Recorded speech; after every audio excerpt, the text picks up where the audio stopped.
The train hadn't come in 3 days, maybe more. No one seemed to care enough to count.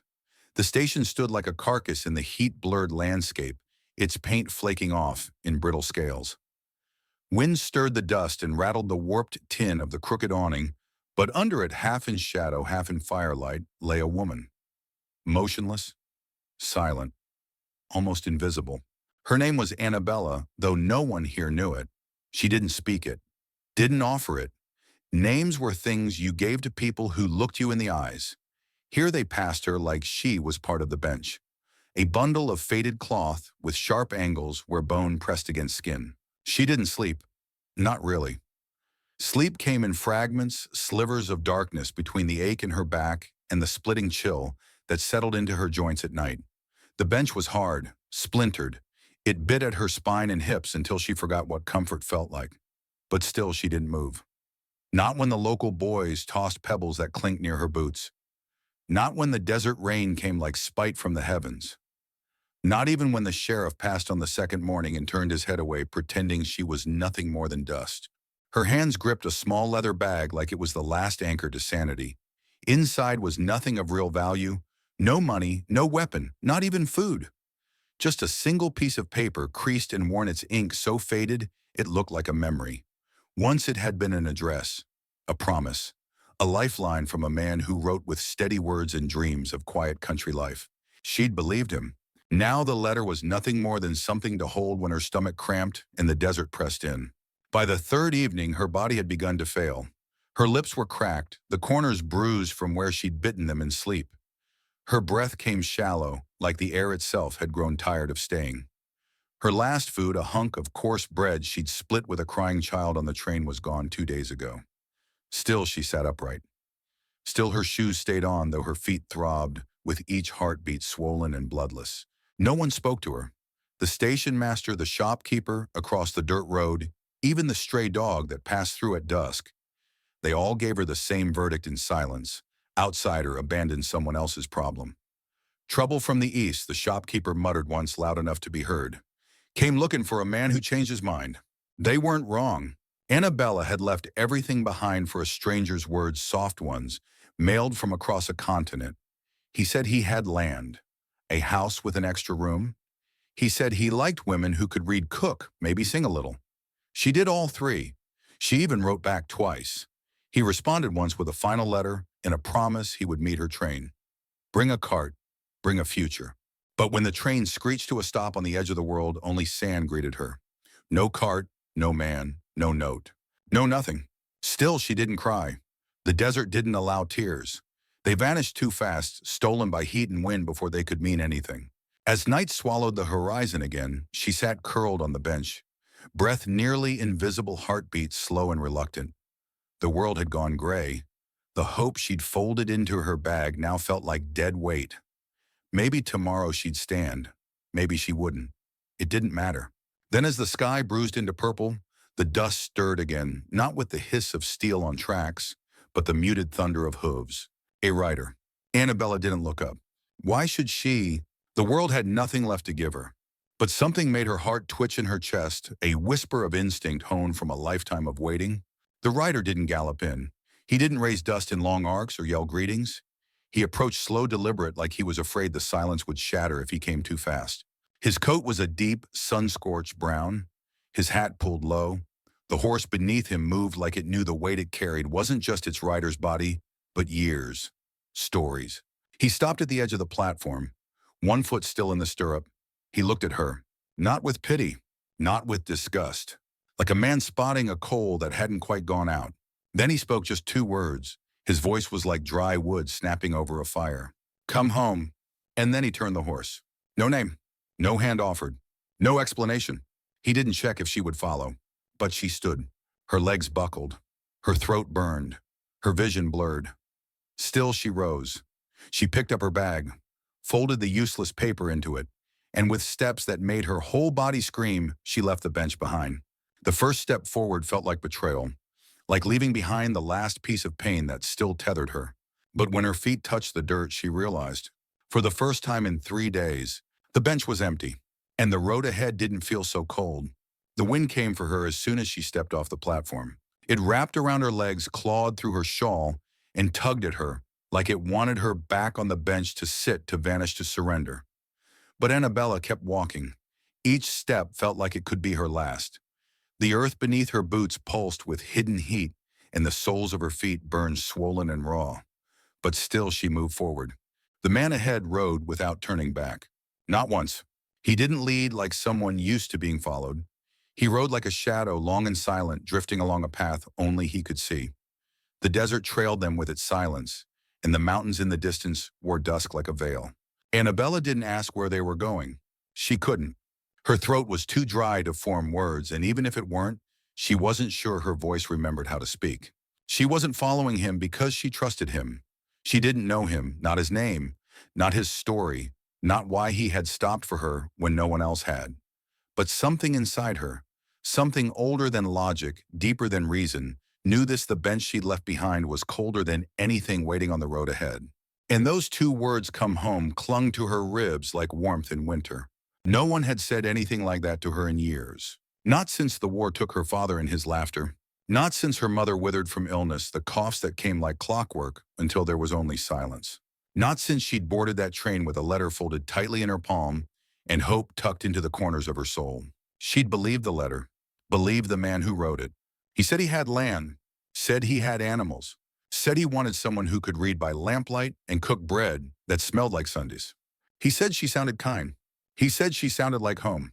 But he never came to meet her train, never sent a note, never even left a message at the station. Just silence, as if she'd never existed. As if the woman who sold her earrings to afford the train fare, who packed bread and a single change of clothes, who watched the world shrink from a dirty train window, had never mattered at all. For 3 days, Annabella waited. And for 3 days, her belief slowly died. That she was someone worth meeting. That she deserved more than splinters and stares and silence. But now, as she walked behind a man who hadn't asked her name, who hadn't even looked back, something strange unfolded inside her. A thread pulled tight but not broken. They traveled for nearly an hour. The path curved along dry gulches and stubborn shrubs that grew sideways from the rock. A fence appeared in the distance, bent and bleached by sun, with a rusted bell swaying from a crooked post. Behind it stood a house, not big, not painted, but square and solid, as if it had decided long ago it would never fall no matter what the wind said. The man dismounted. Still no words. He opened the gate with a single motion and let it swing behind her without looking to see if she followed. No dog barked. No cattle stirred. Only the wind whispered as they reached the porch. The wooden door creaked open. He stepped aside, not beckoning, not urging, just waiting. She paused. The doorway felt like a line in the dirt. She was used to thresholds that meant rejection, storefronts where clerks watched her like a threat, churches where pews tightened as she passed, boarding houses where the air shifted when she entered, too dark, too poor, too silent. But this door didn't push her back. It stayed open, and so she stepped through. The room smelled of dust and ash and something else, stew maybe. On a black iron stove, a pot gently steamed.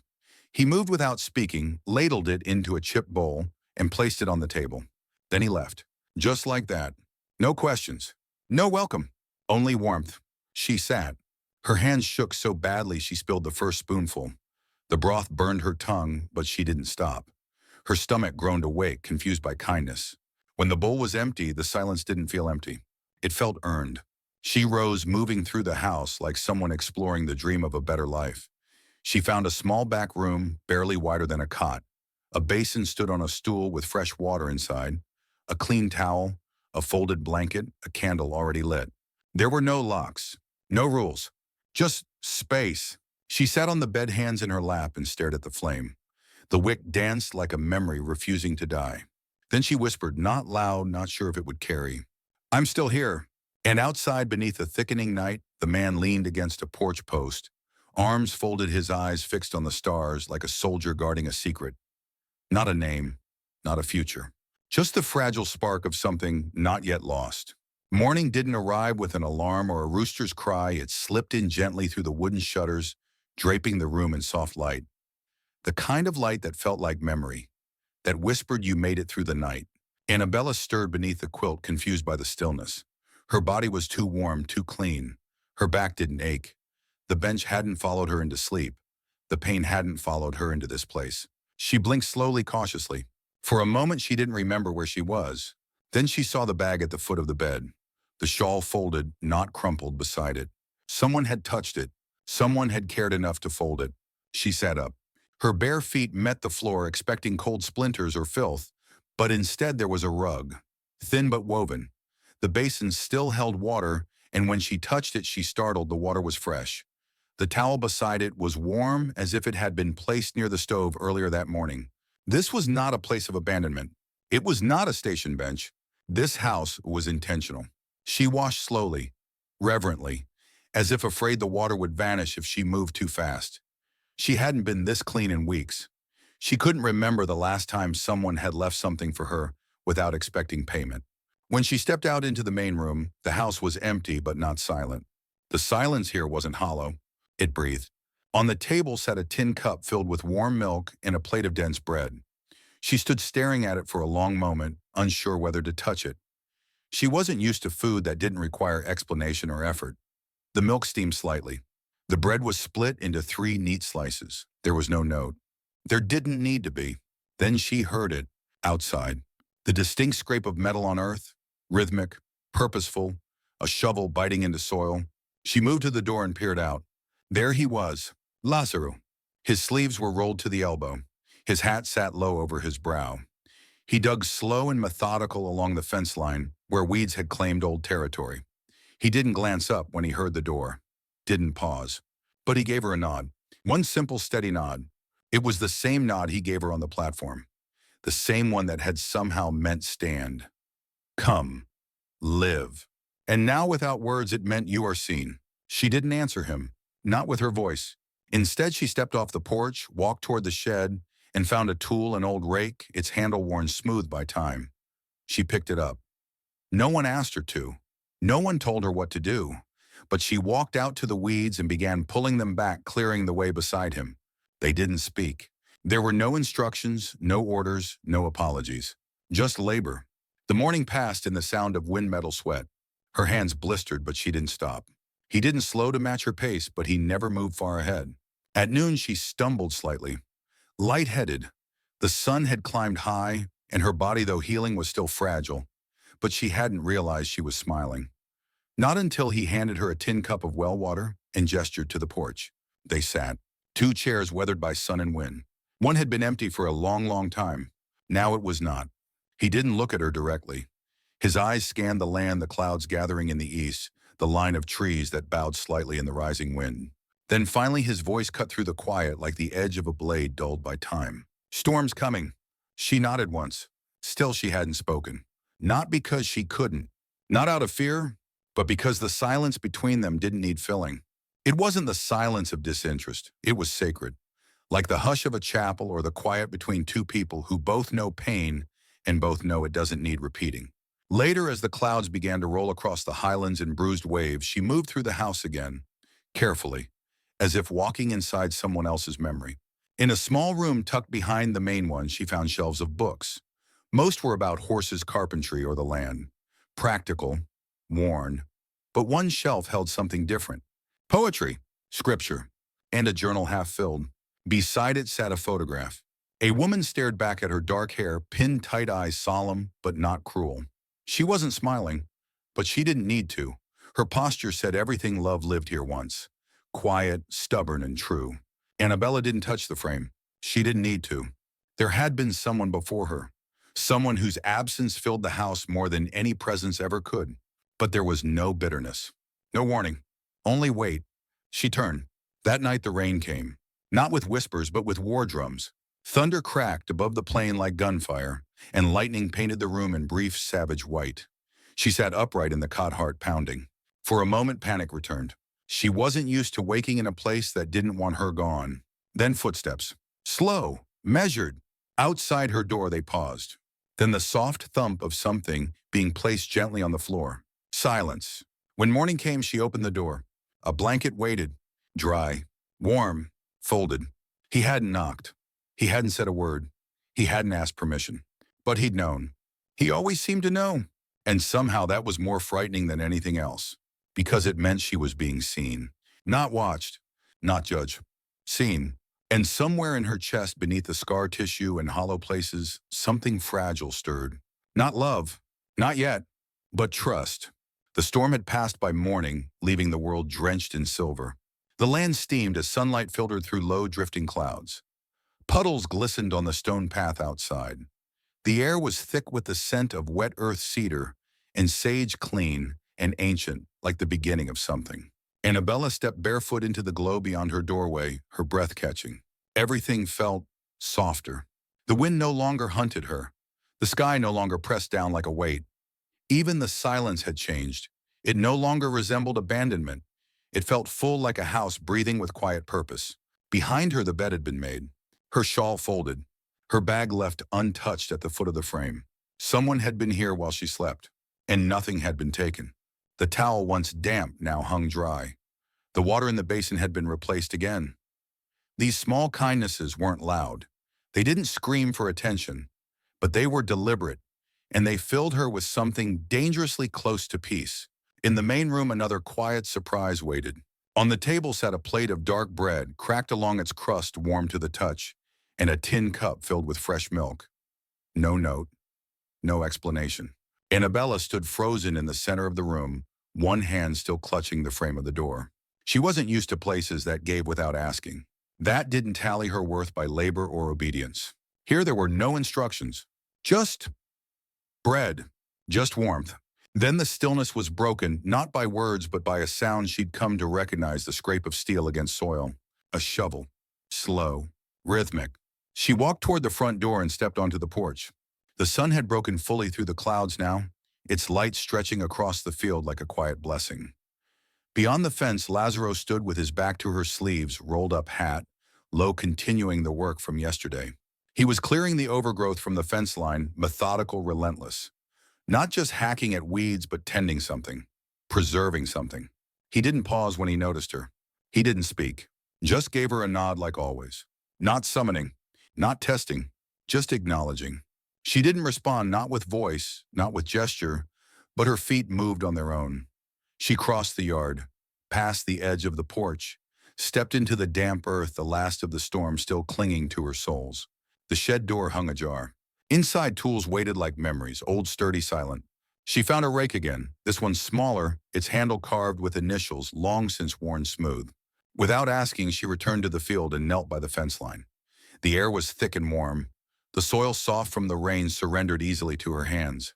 Her fingers found old roots, dead brush, broken stones, and she pulled each one away, one at a time. Beside her, Lazaro never looked over. But he never walked far ahead either. They worked for hours. No words passed between them. Just wind and breath, and the rhythm of two people doing what needed doing. Her back ached. Her palms blistered again. But it was a pain she welcomed. A pain with purpose. For the first time in years, her body felt like it belonged to something larger than survival. By noon, sweat clung to her spine, and her legs felt loose beneath her. She swayed slightly where she knelt, one hand gripping the fence for balance. And then there it was, a tin cup, held out in Lazaro's hand. Cold water inside. He didn't speak. He didn't smile. He just nodded once more and gestured toward the porch. She took the cup. Her fingers brushed his briefly, barely, and something passed between them. Not heat, not fire, but warmth. Constant, steady. She sat. The two chairs were weathered, aged by time and storm. One had gone untouched for years. Now, for the second time in as many days, it was filled again. They faced the horizon, neither looking at each other, both watching the same distant clouds gather where the plains rose into the hills. Finally, his voice broke the stillness again. Not soft this time, not hesitant, but matter-of-fact, like a man stating the obvious in a world that had no need for poetry. "Storm's coming." She nodded.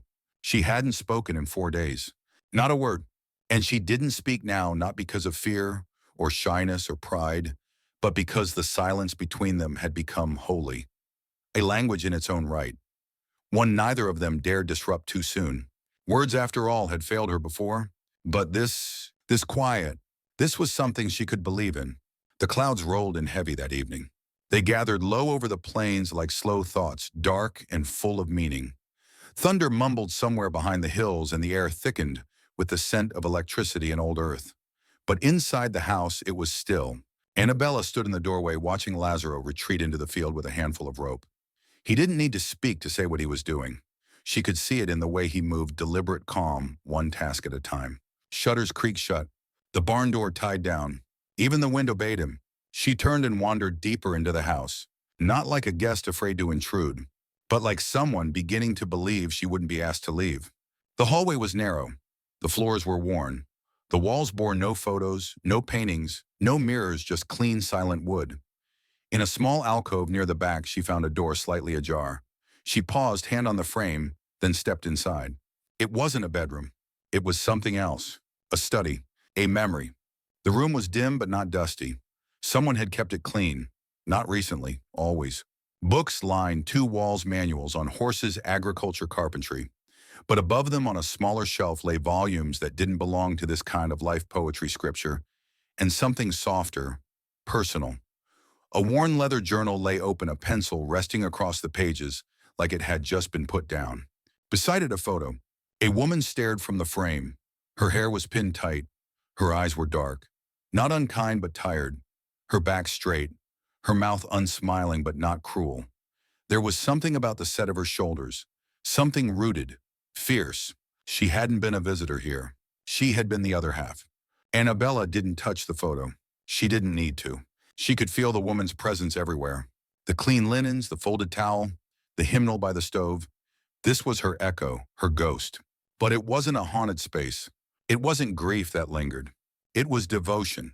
Annabella backed out of the room and closed the door without sound. That night, the rain came hard. It struck the house in waves, howling against the shutters, hammering the roof like a warning. Thunder rolled across the plains like cannon fire. For a heartbeat, Annabella froze in bed, the blanket pulled tight. She remembered the bench, the helplessness, the station where the rain had meant exposure, punishment. Then she heard it. Footsteps. Slow, heavy. A pause outside her door. And then the soft rustle of fabric. She waited. 10 seconds, 20, then rose. When she opened the door, a folded blanket lay neatly on the floor. Dry, thick, warm. He hadn't knocked. He hadn't asked. But somehow he'd known. She whispered a thank you into the dark, knowing he wouldn't hear it. But the walls did. By morning, the storm was gone. Sunlight returned, washing the land clean. Steam rose off the fields. The grass bent beneath droplets that clung like tiny blessings. She stepped out barefoot, standing beneath the porch awning, letting the wind wrap around her without stealing her breath. The air was clear, the world still. Behind her, the house was unchanged. But it felt different now. Not a place where someone had lived. A place where someone still chose to. She moved through the rooms, slowly, hands brushing against the backs of chairs and the tops of books. She didn't open drawers, didn't dig. She didn't need to. The story was told in fragments. A faded dress hung behind the bedroom door seams, surrendering near the shoulders. A woman's brush sat on the dresser, tangled with dark strands of hair. A cracked cup rested on the sill beside an open hymnal. Abide with me marked the page. Annabella hummed it under her breath, the melody old and frayed from her childhood. Her voice was hoarse, but the tune survived. Someone had loved this house, and the house had remembered. She didn't know how the woman was lost, death distance, something unspoken. But Annabella could feel her here, not in a possessive way, not like a rival, like permission. That afternoon, as the clouds scattered and birds returned to the fence posts, Annabella found herself in the kitchen. Not by instruction, not from guilt, but from instinct. She boiled water. She cleaned the counters. She kneaded flour into small rounds of bread. Her hands remembered the motion before her mind did. The smell of baking rose through the house like an invitation. She wasn't asking to stay, but she was answering something. When Lazaro returned, he walked through the door without comment. His boots were coated in mud, his shoulders soaked from the last of the storm. He paused when he saw her by the stove, paused longer when he saw the food. Then slowly he removed his coat, hung it near the door, and sat. She handed him a plate, nothing fancy, just bread, butter, a bowl of beans. He took it gently, as if it were a gift he didn't expect. They sat together, not across from each other, but side by side. By the fire, she watched the flames. He watched the horizon through the window. Midway through eating, he spoke. His voice was gravel soaked in time. You keep busy. She looked down, then nodded once. There was still dust in her throat, but something inside her had begun to loosen. She wanted to ask his name, wanted to give hers, but something held her back, not fear, Not shame, reverence. This house wasn't ready for names yet, and neither were they. Evening settled slowly that day, bleeding orange and gold across the high plains. The kitchen had grown warm, the scent of roasted bread lingering in the air. The plates had been cleared without discussion. The fire in the hearth snapped quietly, casting their silhouettes against the log walls. Annabella rose, wiping her hands on the hem of her apron. The fabric was old, patched and repatched, but clean, like everything here. She stepped outside to hang the laundry she'd washed by hand, a ritual now. Something in her bones understood it, even if no one had told her to do it. The sheets, still damp, clung to her forearms as she clipped them to the line. The wind caught one and lifted it, suddenly snapping it up like a sail. As the sheet flung high, it unveiled something across the field, a figure. Still, watching? Lazaro stood by the fence line, his form cast in shadow. His hands rested on the rail. He stared out over the hills, unmoving, like he was listening. Not to her, to something older. The land. Annabella froze. She had seen him work, tireless, methodical. She had seen him eat carefully, without waste. She had seen him in silence, frequently purposefully. But she hadn't seen him like this. Listening. Not for danger, but for change, for permission. It was as if the earth itself had to give its blessing before he could take another step. The sheet dropped and the wind passed. She turned back toward the porch, but her heart was full of a strange ache. Not sadness, not longing, recognition, because she knew what it was to wait on land that did not yet claim you. Days passed, but not the way days passed in cities with clocks and timetables and whistles screaming for attention. Out here, time moved like water, quiet, patient, inevitable. Annabella began rising before the sun. Not from fear, not from duty, from desire. Her hands knew what to do before she had to think. Sweep the porch, refill the basin, warm the stove. The house didn't demand these things. Lazaro never asked, but she did them anyway, because it felt good, because it felt like offering, not payment. He spent most mornings in the far pasture, mending a fence that looked like it had lost its war with time long ago. Sometimes she watched from the ridge. He moved slow, careful, like every nail he hammered was a prayer. Like nothing could be rushed or should be. In the evenings, he returned with bundles of wood slung over his shoulder. He never knocked. He never announced himself. He just placed things near the fire, near the stove. Once he left an apple on the table. Another time she found her boots by the door, patched, stitched, oiled. Quiet gifts. She never asked how he knew what she needed. And he never asked why she stayed. They existed like this, two lines running side by side, never crossing, but always near. One afternoon, while rinsing clothes in the basin outside, she saw him walking back from town. A box tied in twine rested beneath his arm. He placed it on the porch and nodded toward it before heading to the barn. Inside, she found a pair of shoes. Sturdy. Worn, but solid. Her size. No tag. No explanation. Just there. Waiting. She didn't cry. She didn't say thank you. Instead, that night, she roasted the rabbit he'd brought back earlier that week. She seasoned it with thyme she'd found near the barn. Added potatoes boiled in broth. Set the table. Lit a single candle. And waited. When he stepped inside, the wind followed him for just a second. Then paused. As if unsure whether it belonged here anymore. He froze when he saw the table. The candle, her standing beside it. Then for the first time, he took off his hat. He placed it gently on the hook by the door, as if it were something sacred. They ate in silence. But not emptiness. It was a silence full of presence. Like a church with no sermon. When the meal ended, Lazaro rose. His boots thudded softly across the floorboards. He turned to her, eyes unreadable, mouth set firm. But his voice was softer than she'd ever heard it. Thank you. She nodded. Then before fear could stop her, she whispered, My name's Annabella. The words escaped like birds from a locked cage, fragile, trembling, but finally free. He didn't respond at first. Then slowly the corner of his mouth lifted just a fraction, and he said, Lazaro. No last names. No history. Just that. 2 names. Given, not claimed. Accepted, not defended. That night she stood beneath the stars longer than she needed to. The wind whispered through the grass. An owl called once from the trees. Inside, the fire still burned. She didn't know what tomorrow would bring. But for the first time in years, she wasn't bracing for it. The dawn broke slowly over the vast expanse of the ranch, as though the sun itself was reluctant to rise and disrupt the fragile calm that had settled over the land. The sky was a muted palette of gold and rose, casting a soft glow across the wide-open plains where sagebrush and dry grass stretched endlessly toward the horizon. Days here pass not by the ticking of a clock or the ringing of a bell, but by the subtle cues of nature, the shifting light, the rustle of leaves, the distant call of a hawk soaring high above the earth. For Annabella, these days were a slow healing, each sunrise peeling back layers of fear and loss that had once threatened to suffocate her.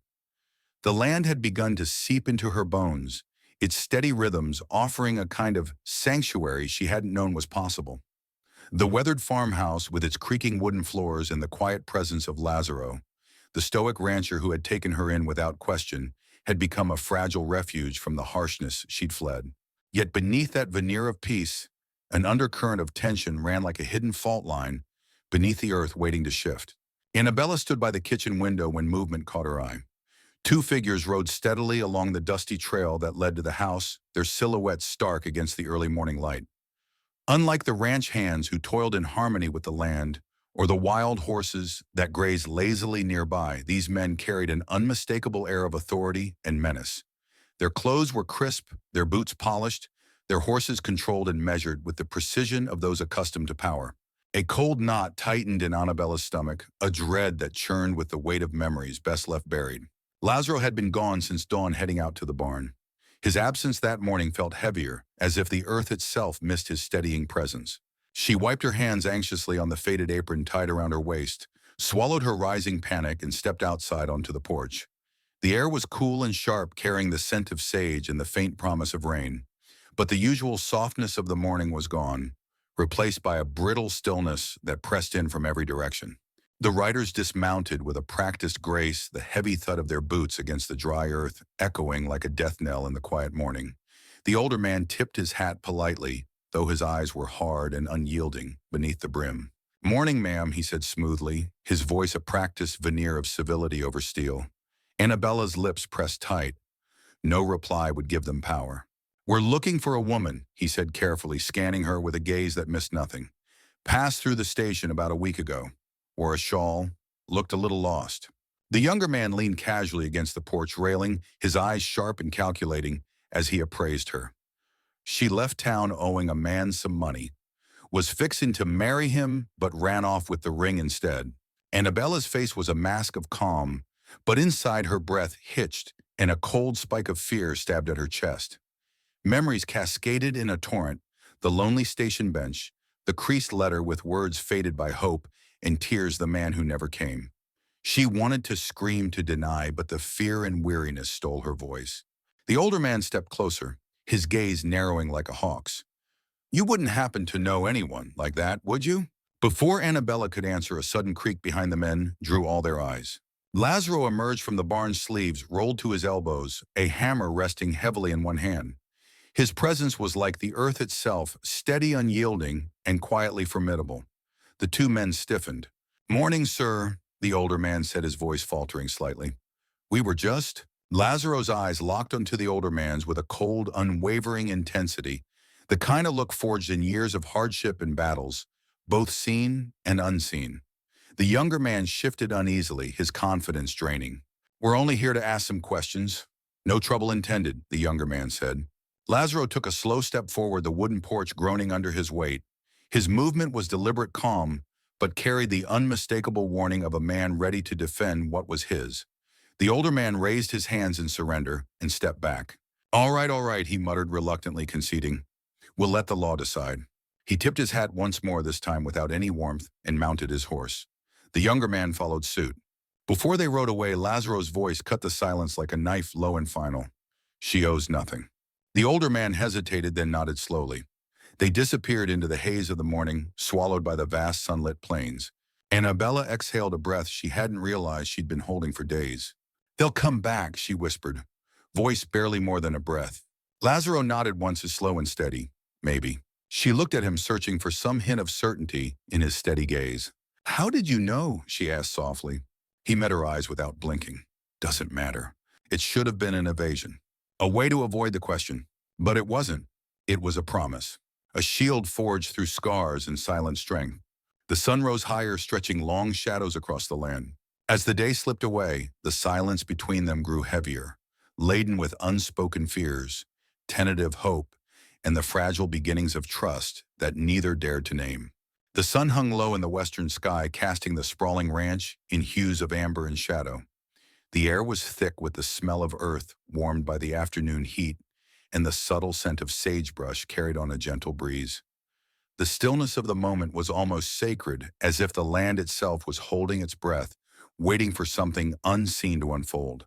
Annabella stood on the porch, her fingers curling around the faded wood of the railing. The events of the morning weighed heavily on her heart, the memory of the two riders still burning behind her eyes. Yet as the day stretched toward evening, a fragile calm settled over her, tempered by the presence of Lazaro, who now stood beside her, silent and unwavering. After the men had ridden off, their warning clear and unspoken, Lazaro had taken it upon himself to close the ranch gates.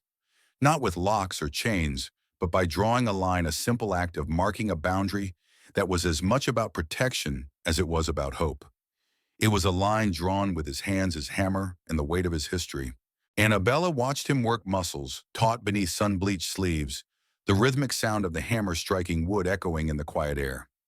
This was a man who carried his past in his silence, a man who had been broken, rebuilt, and hardened by the land he loved. And now somehow that man was offering her a place within it. She stepped forward, her steps tentative but determined, and reached out to place a hand on his arm.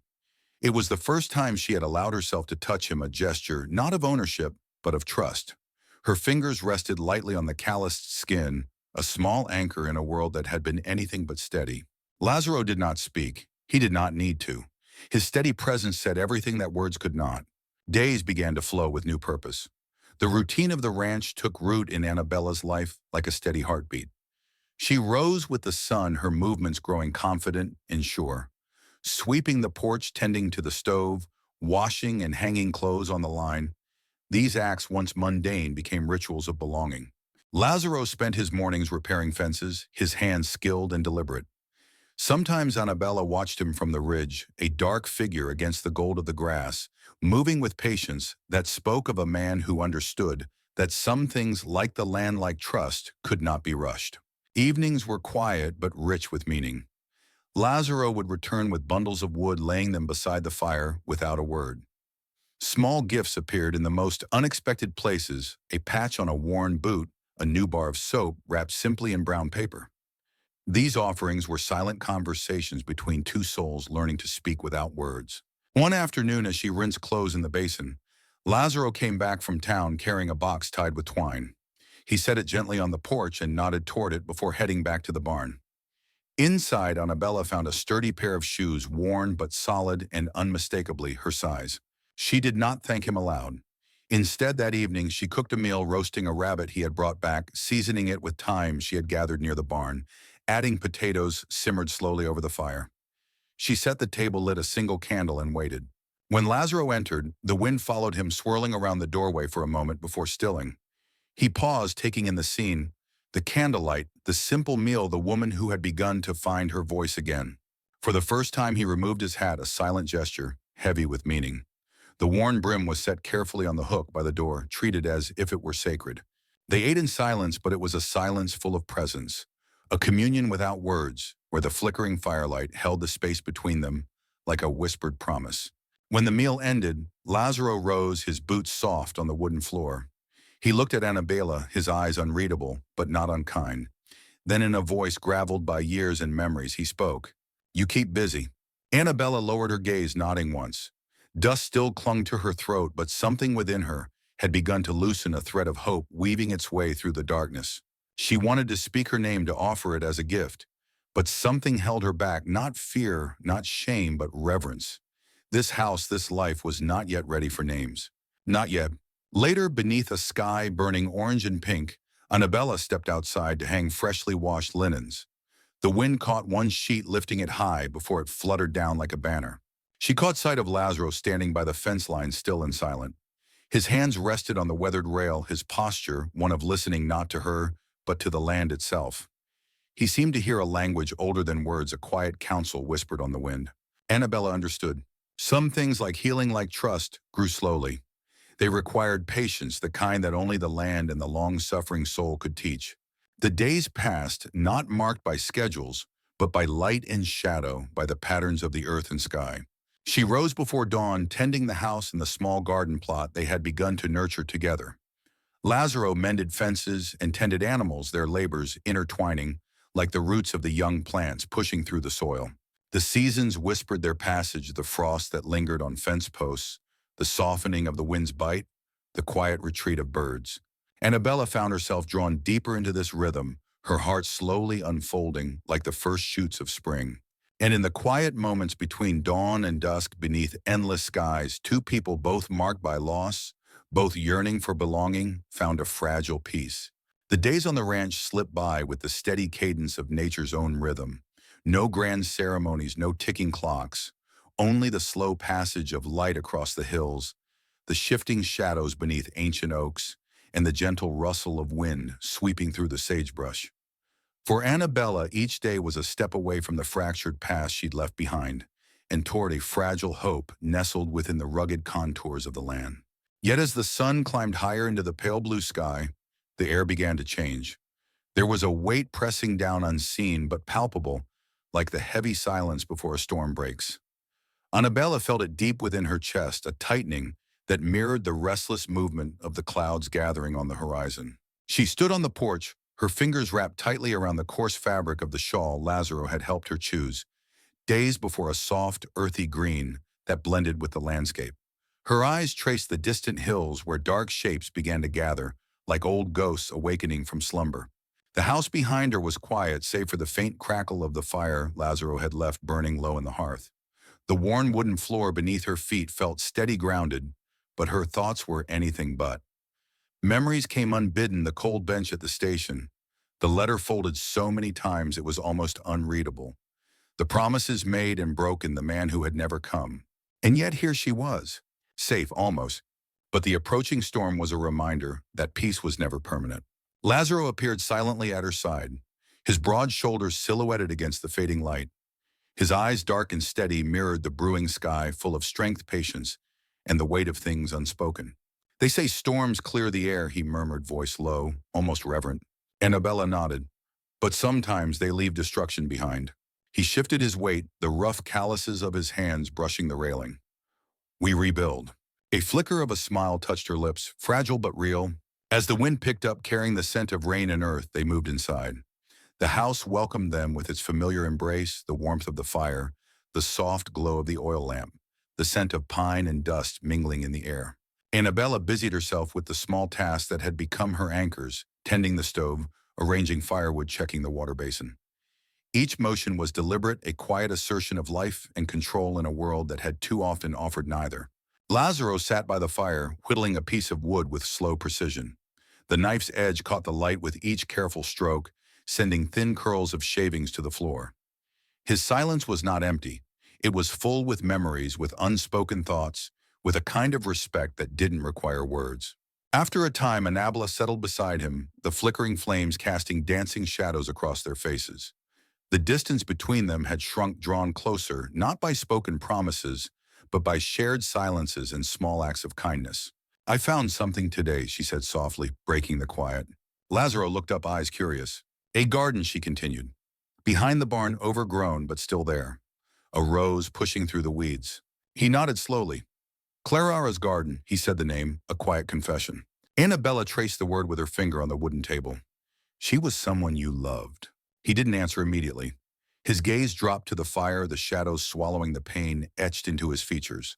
"More than words can say," he finally whispered. The weight of loss hung between them like a sacred vow, a shared understanding that some wounds never fully heal, but can become part of the landscape of a life rebuilt. Over the next days, Annabella began tending the garden.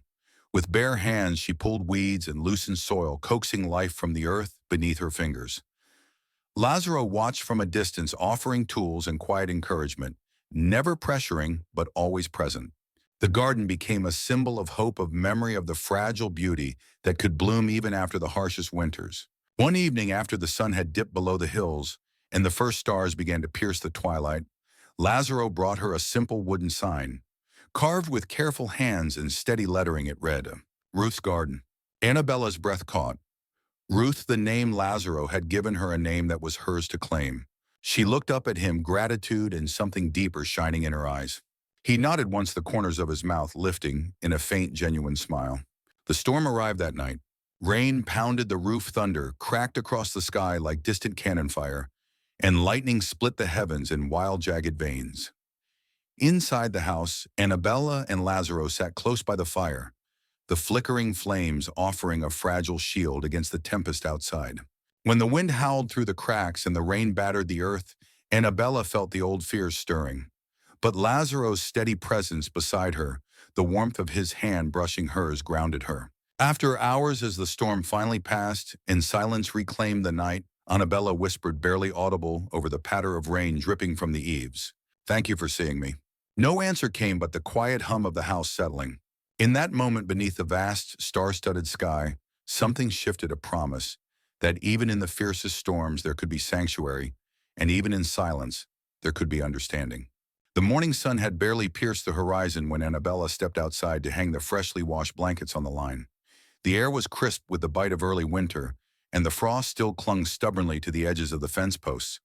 The earth beneath her bare feet felt solid and real, grounding her in the present, a present she was still learning to trust. As she clipped the last blanket to the line, her eyes caught sight of something unusual at the gate. A small, carefully folded letter tucked beneath a flat stone, protected from the wind and rain, as if deliberately placed. The paper looked old but dry, the edges crisp against the cold morning air. Curious and cautious, Annabella picked it up, her fingers trembling slightly. There was no name on the envelope, only a single seal pressed deep into the paper, a sheriff's star. Her breath caught. Inside, the message was brief and formal, written in precise script. "Ruth Elenina Carter, you are hereby summoned to return to town and testify in the claim filed against you. Charges include fraud, theft, and abandonment. Your attendance is mandatory." The words blurred before her eyes. She folded the letter back carefully, the weight of it pressing down on her chest. The past she had tried so desperately to escape was reaching out its fingers, long and cold. For a moment she stood frozen, the cold stone biting into her palm. The station bench, the hunger, the whispers, the judgment, they all came flooding back like smoke curling beneath a closed door. Then behind her, a presence steady and familiar. "Cull," she whispered, the name a lifeline. Lazaro had come up silently beside her, his eyes calm but unreadable as he glanced at the letter. He didn't reach for it. "They won't stop," she said, her voice steadier than she expected. "Not unless I go." He looked at her for a long moment, expression unreadable. "Then go," he said simply. She turned sharply, eyes wide with fear and uncertainty. "And what if they don't let me come back?" He did not blink. "I'll come find you." The simplicity of his words undid something inside her, a knot of fear unraveling to reveal a fragile thread of hope. Without another word, she stepped forward, pressing the paper against his chest. "I don't want to go." Lazaro took the letter from her hands, walked back to the fire pit, and dropped it into the flames. Together they watched as it curled, blackened, and vanished into ash. The wind carried the ashes away, scattering them toward the distant hills. Later that day, they built a new sign for the gate. It was simple, unadorned, carved with steady hands, just two letters side by side. "Home of R&C. No last names, no titles. Just two letters of promise and a place to belong." That evening, Lazaro brought out two weathered chairs. They sat side by side, watching the sun bleed into the plains, the sky painted with streaks of orange and deep purple. Annabella reached over hesitantly and rested her hand on his. He did not move or speak, but his fingers closed gently around hers as if they had always known the shape of her hand. A hawk soared overhead, its cry piercing the vast silence. Somewhere in the distance, a train whistle cried out, but Annabella did not turn. She was not waiting anymore. Winter came with soft warnings. Mornings grew pale and cold frost, clinging longer to the fence posts. The chickens huddled closer each night, and the wind took on a whispery edge as if brushing old stories off the hills. Annabella had never stayed in one place long enough to notice seasons before, but here she felt them in the land, in the air, and deep within her own breath. She moved through the house with reverence, tending to the warmth as if it were sacred. The garden had gone to sleep beneath a layer of straw, but it was alive with memory and promise. Lazaro helped her build a protective frame over the fragile sprouts, not to preserve the harvest, but to protect the memory of what had grown. They worked side by side, hands moving in rhythm, his hammering nails, her tying twine. Inside, the fire never went out. Annabella rose before dawn to light it. Lazaro added logs throughout the day. It was their ritual, a quiet devotion not to flames, but to each other. One morning, Annabella found a new pair of gloves folded neatly beside the stove. They were thick, hand-stitched, lined with lamb's wool. She slid them on, surprised at how perfectly they fit. She didn't say thank you. Instead, she baked cornbread. When Lazaro tasted it, he smiled. And that was enough. The days shortened, the light faded faster, but there was no sense of loss this time. The shadows that used to make her heart race now felt like old companions, familiar and predictable. One night, while clearing out a box in the shed, Annabella found something unexpected, a bundle of old letters addressed to Clara, some grocery lists, some notes about feed and repairs. One letter stood out. It was dated 10 years earlier, written in Lazaro's handwriting. If I lose her, I don't know if I'll speak again. Not because I'm angry, but because words won't hold anything anymore. Annabella sat with the line for a long time. Then she carefully placed the letter back where she had found it. She didn't need to mention it. She already understood. Winter came on swift and unforgiving, a sudden assault of cold that swept down from the distant mountains and settled over the plains like a heavy, unyielding blanket. The sky turned a dull leaden gray, and the air grew sharp with the scent of frost and wood smoke. For Annabella, the arrival of the snowstorm was both a reminder of the relentless march of time and a challenge to the fragile peace she and Lazaro had begun to build. The morning had started like any other, with the pale light of dawn filtering weakly through the wooden shutters. Annabella was outside feeding the hens, her breath rising in soft clouds as she moved among the scattered feathers and clucking birds. Her hands were cold, but steady, her movements deliberate. She had learned to embrace the rhythm of the ranch, finding comfort in the familiar tasks, even as the cold gnawed at her fingers. But the wind had shifted suddenly, carrying with it a bitter edge that cut through her shawl like a blade. She wrapped the wool tighter around her shoulders and glanced up at the sky. Thick clouds were gathering fast, darkening the horizon with alarming speed. The first flakes of snow drifted lazily down, then faster, heavier, until the world was swallowed by a swirling white haze. Annabella moved quickly, gathering the scattered hens and ushering them into the coop. The wind howled around her, whipping her hair into a tangled mess and stinging her cheeks. She hurried toward the house, but as she crossed the yard, a sudden gust caught her scarf and sent it tumbling across the snow-covered ground. She chased after it, the cold biting at her exposed skin. Her fingers brushed the fabric just as another blast of wind knocked her off balance, sending her sprawling to the frozen earth. The snow pressed cold and relentless against her palms as she struggled to rise, her breath coming in a sharp gasps. Before she could stand, strong arms wrapped around her, pulling her close. Lazaro's coat was thrown over her shoulders, warm and heavy, soaked through, but a shield against the storm's fury. His hands steadied her, his eyes level with hers, fierce with concern and determination. "You all right?" he asked, his voice rough but gentle. She nodded, breathless and shivering, her fingers clutching the worn fabric of his coat. For a moment, the raging storm outside faded into a distant roar, replaced by the solid, grounding presence of the man holding her. They moved swiftly toward the house, the snow swirling around them like a living thing, white and wild. Inside, Lazaro dried her hair with a coarse towel, the heat from the stove pushing back the chill. Annabella leaned into the warmth, the familiar scent of wood smoke and leather wrapping around her like a balm.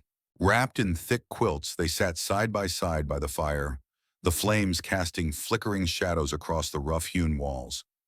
Outside, the wind screamed and rattled the shutters, but inside there was only silence, not the silence of loneliness, but of shared refuge.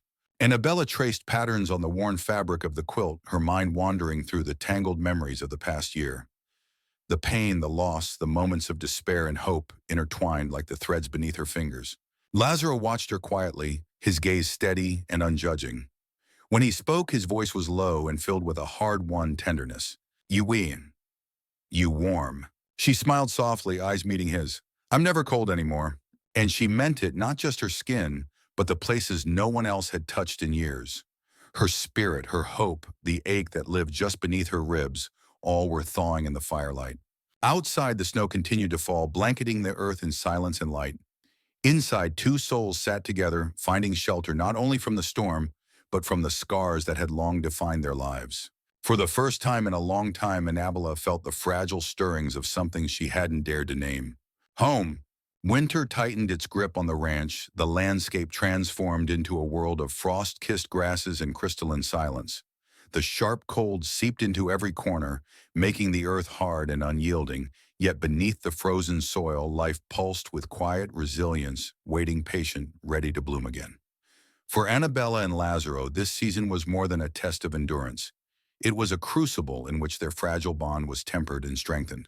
Morning light spilled pale through the narrow slats of the wooden shutters, casting faint stripes across the worn floorboards. Annabella stirred awake in the small room she now called hers, the cot, beneath her surprisingly firm and warm against the chill. The soft glow touched the edge of the quilt, revealing the careful stitches Lazaro had added days before, a silent gesture of care that spoke louder than words. She rose quietly, the house still wrapped in slumber. The scent of wood smoke lingered faintly in the air, mingling with the earthy aroma of the stew simmering low on the stove. In the quiet ritual of dawn, Annabella found solace, a steadying rhythm to the unpredictable tides of her heart. She moved through the room slowly, her hands learning the contours of this new life with reverence. The simple tasks, lighting the fire, filling the water basin, sweeping the porch, became meditations, acts of devotion that tethered her to the present and to the man who shared this home. Outside, the ranch lay, shrouded in frost. The chickens huddled close beneath the eaves, their feathers fluffed against the cold. The trees stood bare, their skeletal branches etched against the pale sky. The wind carried a whisper, a gentle murmur of endurance and hope. Lazaro was already outside, his figure silhouetted against the rising sun as he mended a broken fence. His movements were deliberate and unhurried, the practiced strength of a man who had known hardship but never yielded to it. Each nail he hammered was a prayer, each measured step a testament to resilience. Annabella watched from the ridge, the warmth of the cabin and the presence of home filling her with a quiet peace she hadn't known she needed. She descended to join him, her boots crunching softly on the frost-hardened earth. They worked side by side, their labors weaving a silent conversation. Neither spoke much, words felt unnecessary here, replaced by the steady pulse of shared purpose. When Lazaro paused to toss a length of wire over the fence post, their hands brushed briefly, a spark of connection igniting beneath the layers of cold and silence. Later, as the sun climbed higher, they returned to the house, their breath mingling in white clouds. Annabella busied herself with the kitchen, kneading dough for cornbread, while Lazaro stacked firewood beside the hearth. The scent of baking filled the air, warm and promising. When the bread was done, they ate together, not across a table, but side by side on the worn bench by the fire. The meal was simple but rich with meaning, sustenance earned and shared. Lazaro's voice broke the quiet, gravelly and thoughtful. "You've come a long way." Annabella met his gaze, a faint smile tugging at her lips. "So have you." There was an unspoken acknowledgement between them of battles fought and won, of scars borne and healed, of lives rebuilt from the ashes of loss. Days turned into weeks. The rhythms of the ranch settled deep into Annabella's soul. She rose before dawn, her hands tending the small garden they had begun to nurture, her heart swelling with each fragile green shoot pushing through the earth. Lazaro's gifts of patched boots, gloves lined with lamb's wool, and quiet companionship became the threads stitching their lives together. Winter's harshness softened into a promise of spring. The garden, carefully protected beneath a frame of branches and straw, waited patiently beneath the snow's white blanket. Inside the house, the fire never went out, a symbol of endurance and hope. One evening, while clearing out a box in the shed, Annabella found a bundle of old letters, yellowed and fragile, addressed to a woman named Clara. Among them was a letter dated 10 years earlier, penned in Lazaro's handwriting. "If I lose her, I don't know if I'll speak again. Not because I'm angry, but because words won't hold anything anymore." Annabella held the letter close, feeling the weight of unspoken grief and enduring love. She placed it back carefully, understanding that some stories are held in silence, shared only in the spaces between words. As the snow fell softly outside, Annabella and Lazaro sat by the fire, two silhouettes bound not just by necessity, but by a growing and tender trust. The past was never far, but here in this quiet sanctuary, they found a space to heal, to hope, and to build something lasting. The morning sun had barely pierced the horizon when Annabella stepped outside to hang the freshly washed blankets on the line. The air was crisp with the bite of early winter, and the frost still clung stubbornly to the edges of the fence posts. The earth beneath her bare feet felt solid and real, grounding her in the present, a present she was still learning to trust. As she clipped the last blanket to the line, her eyes caught sight of something unusual at the gate. A small, carefully folded letter tucked beneath a flat stone, protected from the wind and rain, as if deliberately placed. The paper looked old but dry, the edges crisp against the cold morning air. Curious and cautious, Annabella picked it up her fingers, trembling slightly. There was no name on the envelope, only a single seal pressed deep into the paper, a sheriff's star. Her breath caught. Inside, the message was brief and formal, written in precise script. Ruth Elenina Carter, you are hereby summoned to return to town and testify in the claim filed against you. Charges include fraud, theft, and abandonment. Your attendance is mandatory. The words blurred before her eyes. She folded the letter back carefully, the weight of it pressing down on her chest. The past she had tried so desperately to escape was reaching out its fingers, long and cold. For a moment she stood frozen, the cold stone biting into her palm. The station bench, the hunger, the whispers, the judgment, they all came flooding back like smoke curling beneath a closed door. Then behind her a presence steady and familiar. Cull, she whispered the name a lifeline. Lazaro had come up silently beside her, his eyes calm but unreadable as he glanced at the letter. He didn't reach for it. They won't stop, she said, her voice steadier than she expected. Not unless I go. He looked at her for a long moment, expression unreadable. Then go, he said simply. She turned sharply, eyes wide with fear and uncertainty. And what if they don't let me come back? He did not blink. I'll come find you. The simplicity of his words undid something inside her, a knot of fear unraveling to reveal a fragile thread of hope. Without another word, she stepped forward, pressing the paper against his chest. I don't want to go. Lazaro took the letter from her hands, walked back to the fire pit, and dropped it into the flames. Together they watched as it curled, blackened, and vanished into ash. The wind carried the ashes away, scattering them toward the distant hills. Later that day, they built a new sign for the gate. It was simple, unadorned, carved with steady hands, just two letters side by side. Home of R&C. No last names, no titles. Just two letters of promise and a place to belong. That evening, Lazaro brought out two weathered chairs. They sat side by side, watching the sun bleed into the plains, the sky painted with streaks of orange and deep purple. Annabella reached over hesitantly and rested her hand on his. He did not move or speak, but his fingers closed gently around hers as if they had always known the shape of her hand. A hawk soared overhead, its cry piercing the vast silence. Somewhere in the distance, a train whistle cried out, but Annabella did not turn. She was not waiting anymore. Winter came with soft warnings. Mornings grew pale and cold frost, clinging longer to the fence posts. The chickens huddled closer each night, and the wind took on a whispery edge as if brushing old stories off the hills. Annabella had never stayed in one place long enough to notice seasons before, but here she felt them in the land and the air, and deep within her own breath. She moved through the house with reverence, tending to the warmth as if it were sacred. The garden had gone to sleep beneath a layer of straw, but it was alive with memory and promise. Lazaro helped her build a protective frame over the fragile sprouts, not to preserve the harvest, but to protect the memory of what had grown. They worked side by side, hands moving in rhythm, his hammering nails, her tying twine. Inside, the fire never went out. Annabella rose before dawn to light it. Lazaro added logs throughout the day. It was their ritual, a quiet devotion not to flames, but to each other. One morning, Annabella found a new pair of gloves folded neatly beside the stove. They were thick, hand-stitched, lined with lamb's wool. She slid them on, surprised at how perfectly they fit. She didn't say thank you. Instead, she baked cornbread. When Lazaro tasted it, he smiled. And that was enough. The days shortened, the light faded faster, but there was no sense of loss this time. The shadows that used to make her heart race now felt like old companions, familiar and predictable. One night, while clearing out a box in the shed, Annabella found something unexpected.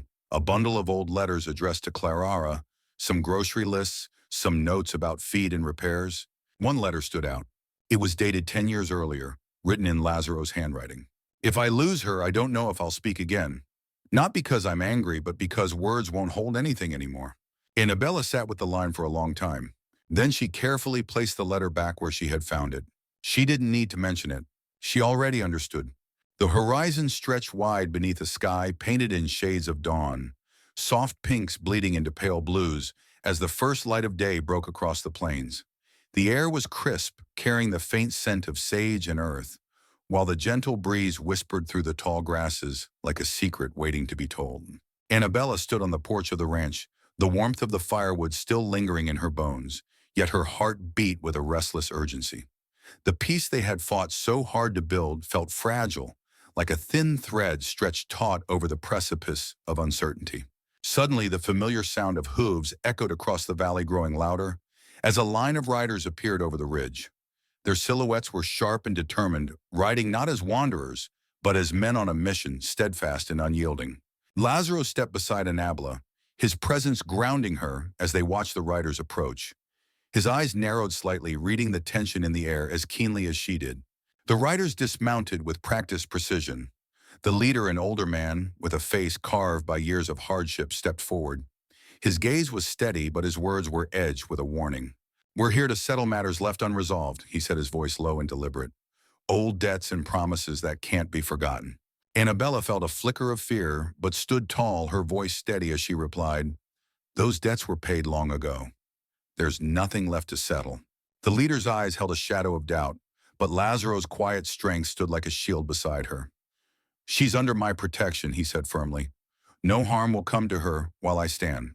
The tension hung thick as the riders considered their next move. Then slowly the older man nodded and withdrew his claim for now. But the promise to return lingered like a dark cloud on the horizon. As the riders mounted and disappeared into the rising sun, Annabella exhaled slowly, the weight of the encounter settling deep into her bones. "We'll be ready," Lazaro said, his voice a quiet vow. Together they turned back to the ranch, a sanctuary forged in trust, resilience, and the quiet courage to face whatever the future held. The days that followed were filled with preparations, reinforcing fences, tending to the animals, gathering supplies. Each task was a thread weaving them closer together, binding their lives in a tapestry of hope and determination. Evenings were spent by the fire, sharing stories and silent moments that spoke louder than words. The past was a shadow that could not be erased, but it no longer held them captive. Annabella found strength in the land, and in the man who stood beside her, a steadfast presence through the storms of life. And as the seasons turned, the garden they had nurtured together blossomed, a living testament to the power of patience, love, and the promise of new beginnings. The pale light of dawn crept slowly over the horizon, painting the sky in soft hues of pink and gray. The ranch lay quiet beneath a thin layer of frost, each blade of grass shimmering with the fragile glow of early morning. Annabella stood at the edge of the porch, her breath visible in the chill air, her heart heavy with the weight of the letter she had burned weeks before, yet still carried in her thoughts. Today the summons had come again, this time more insistent, more threatening. The law was calling her back to a world she had tried to leave behind, a world where shadows lurked in every corner, and justice was too often blind. Lazaro was already awake, moving with the steady grace of a man accustomed to early mornings. His presence beside her was a balm, a reminder that whatever storms were coming, she would not face them alone. The previous nights had been restless, filled with whispers of doubt and fear. Annabella had wrestled with the choice before her to confront the past and risk losing the fragile peace she had found, or to continue hiding in the quiet sanctuary they had built. But hiding was no longer an option. The truth was a fire that demanded to be faced. As the sun rose, casting long shadows across the frost-covered fields, Annabella and Lazaro prepared for the journey back to town. The ride would be hard, the questions sharp, and the stakes higher than ever. But beneath the armor of uncertainty, a quiet resolve took root. The horses' hooves beat a steady rhythm against the packed earth as they made their way toward the distant town. The wind tugged at Annabella's shawl, carrying with it memories and unspoken promises. Upon arriving, the town was stirring to life, shopkeepers opening their doors, the clatter of wagons on cobblestone streets, the murmur of voices both curious and wary. The courthouse loomed ahead, its weathered stone, a symbol of authority and judgment. Annabella's steps were steady despite the turmoil inside. She was no longer the woman who had sat trembling on a cold bench days ago. She carried with her the strength of survival and the support of a man who believed in her. Inside, the courtroom was filled with faces, some familiar, most indifferent, and a few hostile. The air was thick with tension, the weight of accusations hanging heavy like a storm cloud ready to burst. Annabella took the stand, her hands steady despite the cold sweat on her palms. The charges were laid bare: fraud, theft, abandonment, words sharp and cutting, designed to fracture the truth and shatter her resolve. But she met each accusation with quiet dignity, her voice unwavering as she recounted her story. The letter that had brought her here was no deceit but a promise broken not by her, but by the man who had vanished into silence. Lazaro watched from the gallery, his presence a silent pillar of strength. The trial was long, the questions probing and relentless. But Annabella's truth remained clear, shining through the shadows cast by doubt. When the verdict was finally delivered, a vindication that cleared her name, A wave of relief and disbelief washed over the courtroom. Outside, under the vast expanse of sky, Annabella and Lazaro stood together, the past finally laid to rest. The journey back to the ranch was filled with a quiet celebration, the promise of a future unburdened by fear. The land welcomed them home, the soft rustle of the wind through the grass, a hymn of hope and new beginnings. In the days that followed, Annabella and Lazaro continued their quiet rituals, tending the garden, mending fences, sharing meals by the fire. Trust had been tested and proven, and in its place bloomed a deeper connection, one forged in courage, compassion, and the enduring strength of two hearts seeking sanctuary in each other. The days after the trial settled into a rhythm that felt both familiar and new. The ranch, with its wide open spaces and whispering winds, offered a kind of peace Annabella had never known. The cold frost of winter softened into the gentle promises of spring, and with each sunrise she felt the weight of her past lift, replaced by something fragile and hopeful. Yet even in sanctuary, shadows linger. One afternoon, as the sun cast golden light over the frost-thawed fields, a distant rumble broke the quiet, the sound of hooves pounding across the earth. Annabella looked up from the garden she had been tending, her hands still dirt-streaked from turning the soil. Two riders appeared over the ridge, their dust clouds swirling behind them like ghosts chasing the wind. Lazaro stood beside her, his gaze sharp and steady. "Visitors," he said simply. The riders drew closer, and Annabella's heart tightened. Neither of them bore the familiar warmth of the ranch. Their faces were stern, eyes wary, and their arrival carried a weight of old grievances and unanswered questions. The older rider dismounted first, his boots kicking up loose soil. "Morning, ma'am," he said, his voice courteous but edged with something darker. "We're looking for you," he continued, addressing Annabella directly. "There are things you need to face, debts to settle, promises to explain." Annabella's breath caught, but she stood firm. "I settled those long ago," she replied, her voice steady. The younger rider smirked. "Not everyone agrees. Some wounds don't heal with time, and some debts grow heavier." Lazaro stepped forward, his presence commanding. "She's under my protection now," he said, his tone quiet but resolute. The older man's eyes flicked to Lazaro, weighing the unspoken warning in his stance. After a tense moment, he nodded slowly. "We'll be watching." With that, the riders mounted and disappeared over the ridge, leaving behind a stirring tension that lingered like a storm cloud. Annabella exhaled the breath she had been holding since their arrival, escaping in a quiet sigh. "They're not gone," she murmured. "No," Lazaro agreed, "but neither are we afraid." That night, as the wind whispered secrets through the trees, Annabella and Lazaro sat by the fire, the flames casting dancing shadows on the walls. The past was never far, but they had each other, and that was enough to face whatever came next. The morning air was crisp, inviting the chill of early winter, settling deep into the bones of the land. Frost clung stubbornly to the edges of the fence posts, and the soft crunch of snow underfoot was a constant reminder that the season was unyielding. But inside the modest ranch house, a fire burned bright in the hearth, pushing back the cold and filling the space with a warm amber glow. Annabella sat close to the flames, her fingers wrapped around a tin cup of tea, the heat seeping slowly into her chilled hands. The past weeks had been a tumultuous storm of emotion and confrontation, but now a fragile calm had settled, or so she hoped. The law had cleared her name, but rumors and resentment lingered in the air like a poisonous fog. The recent arrival of the riders, those shadows from her past, reminded her that peace was often temporary, a fleeting gift to be cherished before the next tempest. Lazaro moved around the kitchen with quiet efficiency, stacking firewood and preparing for the coming days. His presence was a steadying force, the anchor that kept her grounded amid the swirling uncertainty. He didn't speak much. His silence was heavy with meaning, but his eyes never left her, filled with unwavering support. Outside, the wind picked up, whipping snowflakes into swirling eddies. The ranch, nestled against the backdrop of barren hills, seemed small and fragile beneath the vast sky. Annabella rose and walked to the window, her breath fogging the glass.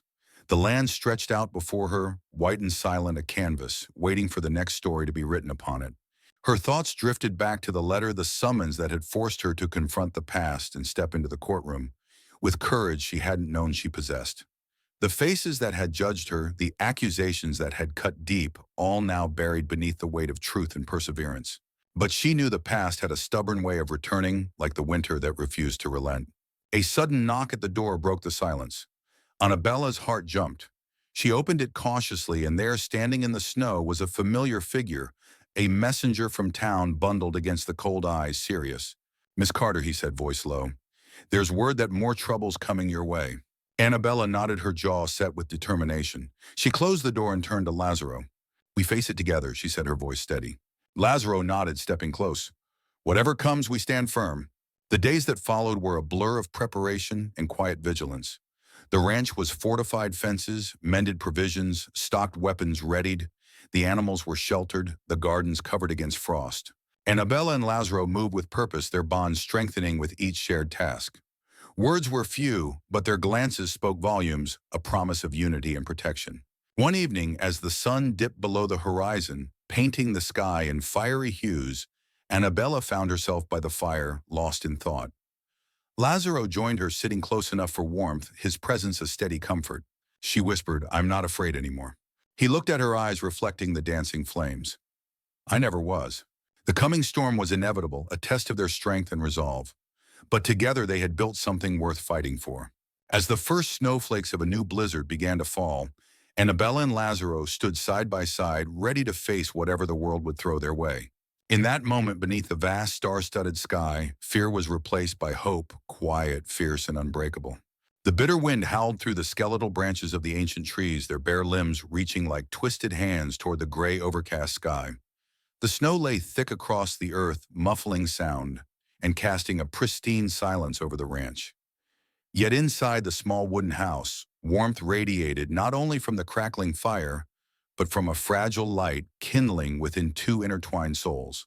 Annabella sat curled in her chair, wrapped in a heavy quilt, the soft flicker of the oil lamp casting gentle shadows across her thoughtful face. Her eyes traced the dancing flames, but her mind wandered through memories, fractured moments of fear and hope, despair and courage, loss and love. It had been months since she first arrived on this land, broken and weary, clutching nothing but a faded letter and a shard of hope. Since then, the seasons had shifted, winter's harsh grasp, loosening into tentative promises of spring. Through every storm and every quiet dawn, she had been accompanied by Lazaro, a man of few words but deep wells of strength. Their bond had deepened in the silence, the kind of silence that speaks louder than words, a language learned through shared hardship and unspoken understanding. Today, as the storm outside raged on, Annabella's thoughts returned to the past. Not the distant past marked by betrayal and pain, but the recent past filled with small victories and whispered truths. She remembered the moment she first spoke her name aloud, breaking through years of silence that had guarded her like armor. Annabella, she had whispered, fragile but real. Lazaro's response had been a simple nod, a silent acceptance that carried more weight than any declaration. And now, sitting across from him by the fire, she felt the first stirring of something she had long thought impossible: peace. But peace, like the wind outside, was often fleeting. The knocking at the door startled her, a sharp intrusion against the quiet. Lazaro rose and opened it, revealing a young woman bundled against the cold eyes, bright with urgency. "Miss Carter," the woman said breathlessly, "there's news from town. They're asking for you again." Annabella's heart tightened, memories flooding back of the summons, the trial, the lingering shadow of accusation. She closed the door gently, turning to Lazaro. "They don't want me to forget." He stepped closer, voice steady and low. "Then we won't let them." Together they prepared for what lay ahead, not with fear, but with quiet resolve. The ranch was more than a place. It was a testament to their strength, a sanctuary carved from hardship and hope. In the days that followed, Annabella found herself writing letters, not pleas or excuses, but declarations of truth and self. Each word was a step toward healing, a reclaiming of the narrative stolen by others. Lazaro watched her with pride, his silent support a constant balm. One evening, under a sky painted with stars, Annabella spoke for the first time of dreams long buried, of a future not defined by past scars, but by possibility. "We are more than what they say," she whispered. He nodded, voice thick with emotion. "And we will prove it."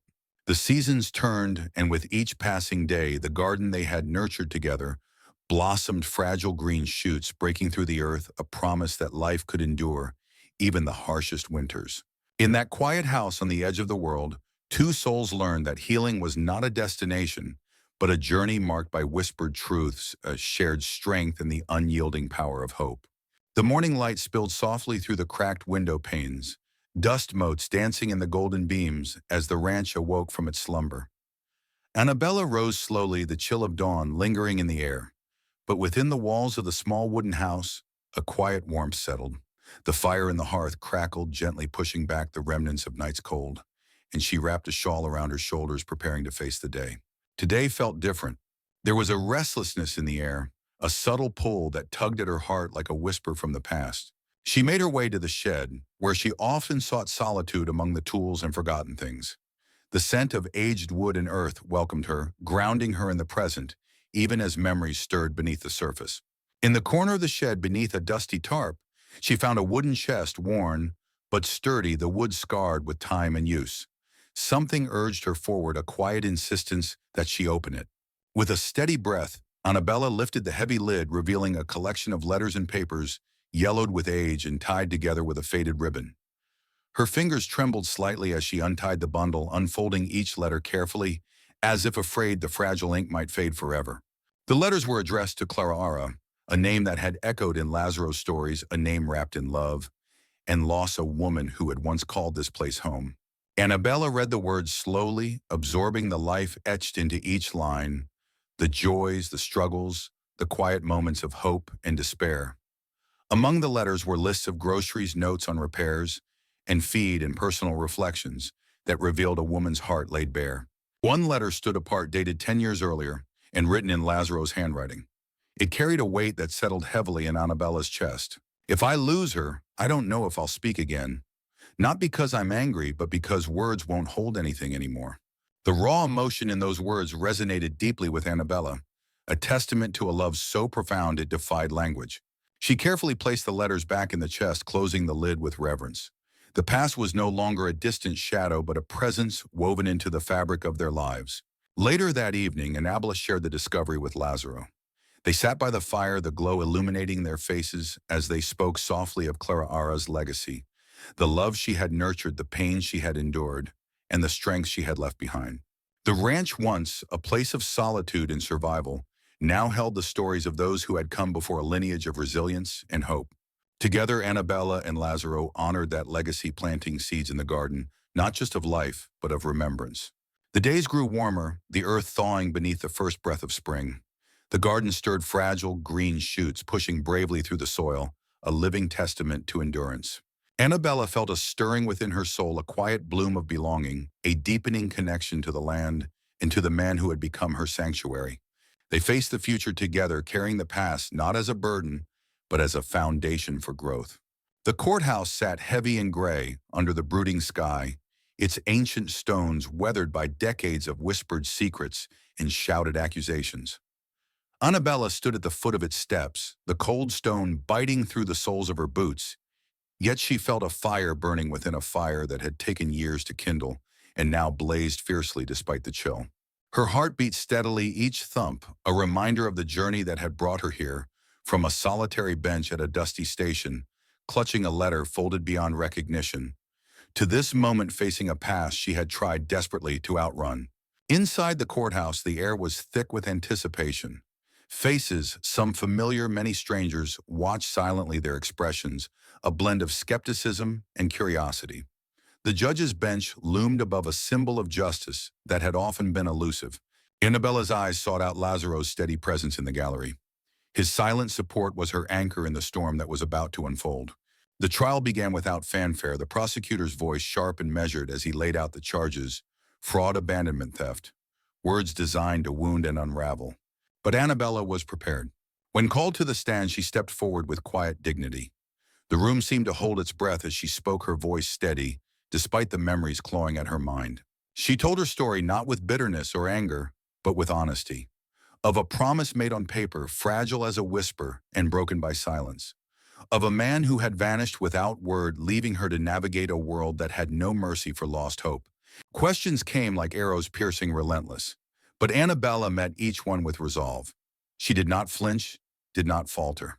Lazaro's eyes never left her, a silent vow that whatever happened, she was not alone. The judge listened with an unreadable expression, weighing the truths laid bare before him. Hours passed. Finally, the verdict came. Not a thunderous declaration, but a quiet, firm acknowledgement of truth. Annabella was cleared. The weight of false accusation lifted, leaving her breathless, yet free. Outside, the world seemed transformed, the sky brighter, the air lighter. She turned to Lazaro, gratitude and relief shining in her eyes. He offered a rare smile, the corners of his mouth lifting like a dawn breaking over the plains. Together they stepped away from the courthouse, leaving behind the shadows that had haunted her steps. The path back to the ranch was bathed in the soft glow of late afternoon sun. And as the familiar earth rose beneath their feet, Annabella felt the first stirrings of a future, reclaimed a life not defined by the past, but by the hope of what lay ahead. The morning sun spilled gently over the horizon, casting a soft golden light across the familiar landscape of the ranch.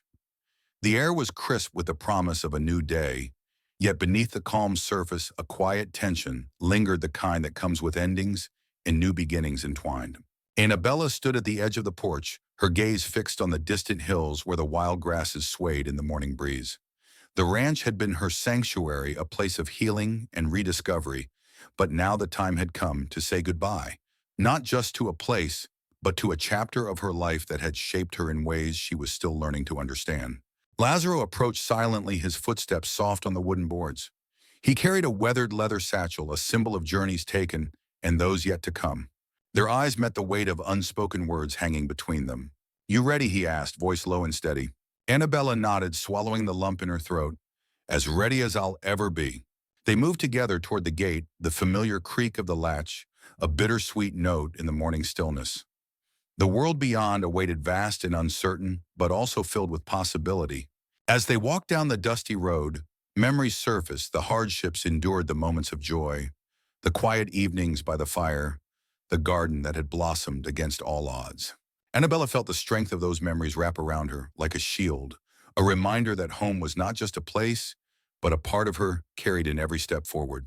Lazaro stopped at a crossroads, turning to face her. "No matter where you go, you carry this with you." She smiled softly, eyes bright with unshed tears. "And you?" He nodded. "Always." The journey ahead was unknown, but they would face it with the same courage and resilience that had carried them through the past. As the sun climbed higher, Annabella took a deep breath, stepping into the light of a new beginning. The deep winter settled over the ranch like a soft but unyielding blanket. The world outside the small wooden house was a sea of white, the snow thick and heavy covering the earth in a pristine silence that seemed to stretch endlessly beneath the pale gray sky. The frost clung stubbornly to the fence posts, and the bare trees stood like sentinels, their branches etched starkly against the winter light. Inside, warmth and light offered a stark contrast to the cold that lay beyond the walls. Annabella moved slowly through the familiar rooms, the steady rhythm of her routine grounding her in a world that sometimes felt fragile and fleeting. She wrapped a thick shawl tightly around her shoulders, the fabric heavy and comforting against the chill. The fire crackled in the hearth, its glow casting dancing shadows that flickered softly across the worn wooden floors and simple furnishings. Lazaro was already tending to the stove, his hands steady and sure, as he added logs to the flames. The scent of burning wood mingled with the faint aroma of herbs drying nearby, a scent that carried memories of seasons past. The days were shorter now, the light fading quickly into long nights. Yet within the house there was a growing sense of purpose and resilience. Annabella and Lazaro moved through their days with quiet determination, tending to the chores and preparing for the challenges that winter always brought. Outside, the animals huddled together for warmth, their breaths rising in soft clouds against the cold air. The garden, once bursting with life, lay dormant beneath the snow, but the promise of spring lingered in the frozen soil, a silent vow waiting to be fulfilled. Annabella found herself rising earlier each morning, the pale light filtering through the shutters as she moved with careful grace. She tended the fire before dawn, her thoughts drifting to the journey that had brought her here, the trials, the fears, the unexpected kindness that had become a lifeline. Lazaro's presence was a constant anchor. His quiet strength steadied her when doubt threatened to creep in, and his unspoken support was a balm to wounds both old and new. One evening, as the wind howled outside and the storm threatened to break once again, Annabella and Lazaro sat side by the fire.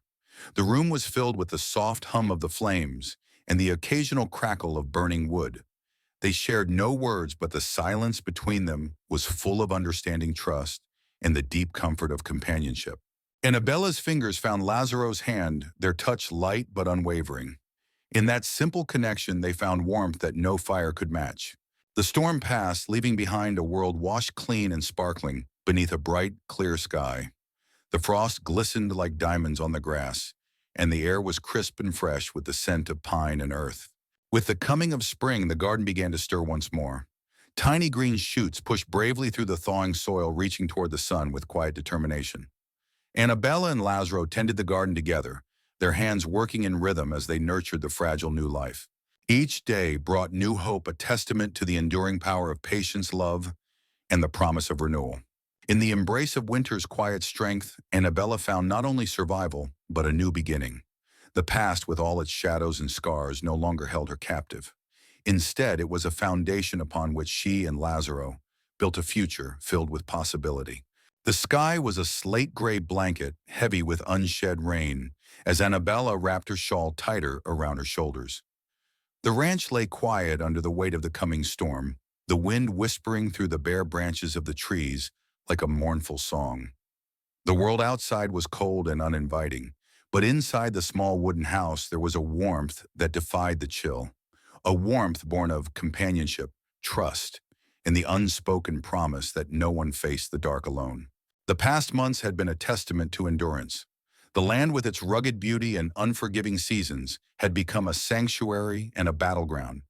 For Annabella and Lazaro, every day was a quiet negotiation between past scars and present hope.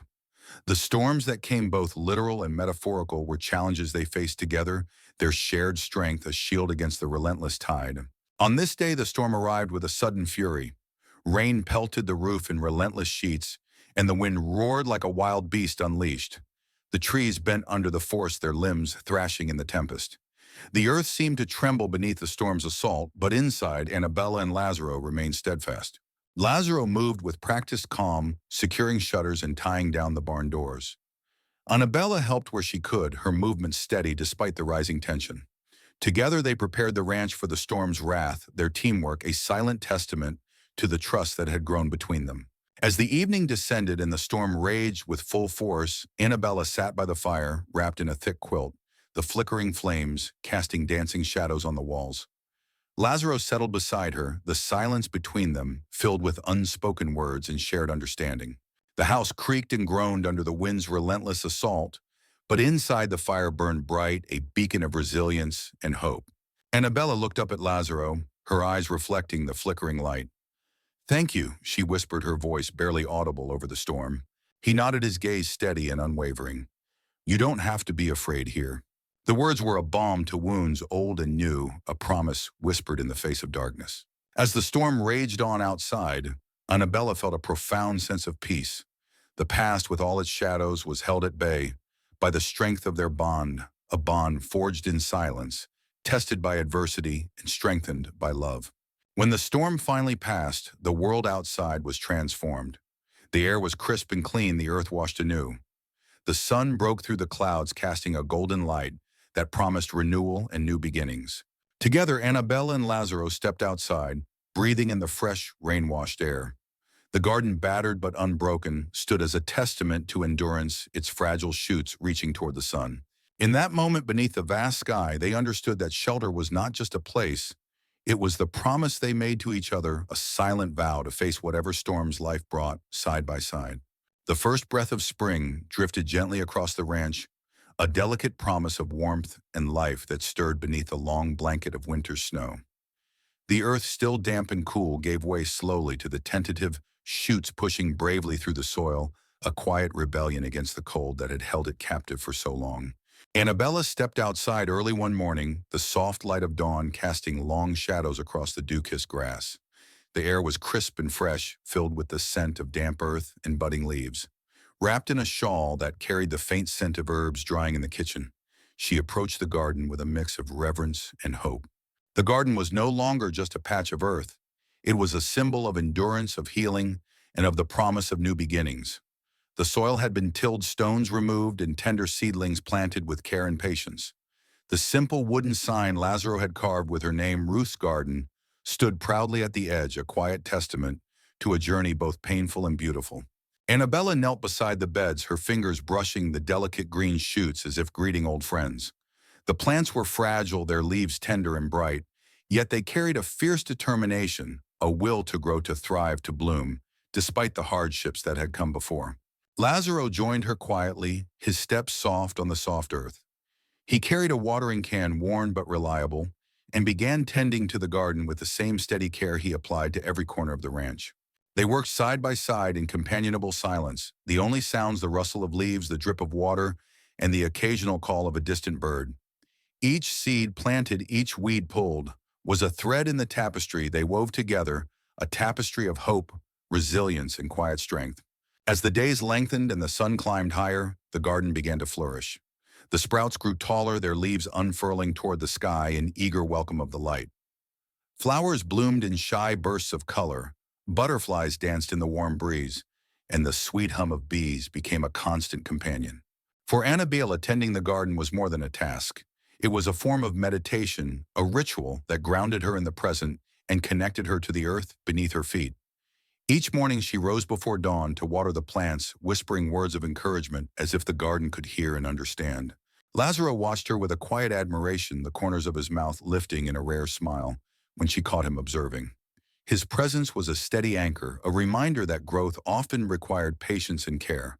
One afternoon, as they sat on the porch watching the sun dip low behind the hills, Annabella spoke softly. "I never thought anything would grow again."